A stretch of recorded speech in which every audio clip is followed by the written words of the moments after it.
Hey guys! I'm Rachel from AR Treasures Photography, and I'm coming at you from this fabulous Pahoa, Big Island of Hawaii. We say we travel near and far to capture love, and we're honored to get to do it. So fun! Today I'm talking about a subject that's not as fun with planning weddings, which is how to incorporate a loved one who's no longer with you, someone close to you who's passed away. Unfortunately, both me and Andy are part of that club. Andy lost his dad, and I lost my mom, both pretty early. And so because of that, I do feel like I have some personal advice and some advice from things I've seen and thought up myself of ways to incorporate that loved one into your big day. Of course, we would much, beyond words, rather have them hear, what I would do for my mom to have met Andy. But I'd like to at least come up with some ways that they can feel a little closer, even if it's just for a few minutes during your big day. And I know my mom, and I'm pretty sure your loved ones would want you to be celebrating that day. They would want you to be able to celebrate even though they aren't there. And of course, it's hard to plan without them there, and we wish they could all be there. But as life is now, here we go, moving forward, and we still need to celebrate, right guys? All right, so here's some ideas that I've come up with and seen. I believe memories that pop up of those people that you're missing during your planning process can give you inspiration. You don't need to do things that people have done before. For example, say you get all teary-eyed wishing your grandma could bake cookies to help ease your nerves while you're planning the wedding. There you go, share some of grandma's cookies. With her special recipe, you could pass out to guests as well. Say you're missing the way your dad cracked you up, adding root beer to his drinks. Then make a specialty drink, Joe's Brew, with a sign dedicating the drink to him at the bar. Maybe you love playing cards with your best friend who's no longer here. Set up a table with cards and a sign on it, encouraging guests to play cards in the memory of so-and-so.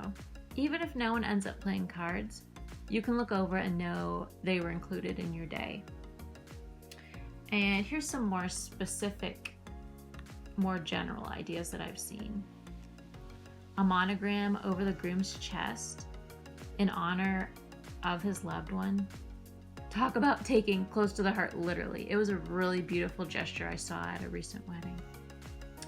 A photo of a deceased one on a folding chair at the front of the cathedral or during a ceremony, and you could place a bouquet or a corsage or a boutonniere in front of that photo before the ceremony or during it. You could add a favorite food of theirs to your big day, whether it's dinner, dessert, or a snack to share with your guests as a favor. You could make them an honorary part of the wedding party. I've seen this where another person in the bridal party is partnered up with the honorary wedding member, and they carry their photo down the aisle and hold it at the front of the church, and could even be included in pictures afterwards. Talk about a big gesture, wearing their wedding dress. If it's your mom, your aunt, your grandma, and they have a dress that resonates with you, what an amazing way to honor them. You could incorporate their favorite songs, whether they're more formal for the ceremony, they could be noted in the program, or a favorite dance song that the DJ could announce at the reception.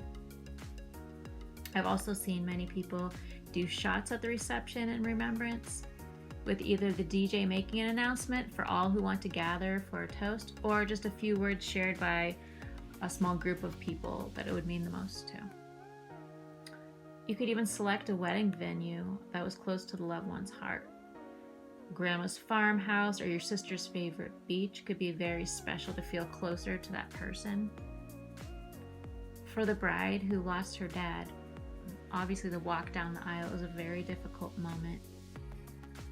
A picture could be used at this point, or there's charms you could put on your shoe with a photo of your dad so that your dad is walking you down the aisle. Well, thanks for making it this far into the video. Andy, Talia, and I have totally seen that When people follow their own dreams, their own heart, without worries of what other people think and what other people want out of your wedding, that weddings truly can be fun. And the beauty of losing someone early is that we truly understand how precious life is.